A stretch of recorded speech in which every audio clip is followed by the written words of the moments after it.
उपदेशनिरताय नमः। भक्ताभीष्टप्रदायकाय नमः। सूक्ष्मतत्त्वरहस्यज्ञाय नमः।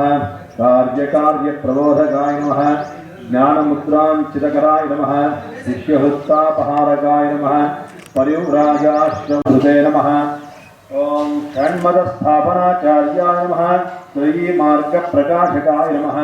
वेदवेदान्ततत्त्वज्ञाय नमः। ओम दुर्वादिमतखण्डनाय नमः। वैराग्यनिरताय नमः। शान्ताय नमः। ओम संसारार्णवतारकाय नमः। ओम निर्मलात्मकाय नमः। ओम निर्ममाय नमः। ओम निरहंकाराय नमः। ओम विश्ववन्द्यपदाम्बुजाय नमः।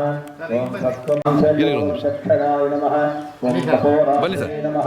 ओम महातेजसे नमः। ओम गुणत्रयविभागविदे नमः। ओम कलिग्रहाय नमः। ओम कालकर्मज्ञाय नमः।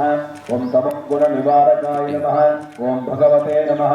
ओम भारतीजेत्रे नमः। ओम शारदाह्वनपण्डिताय नमः।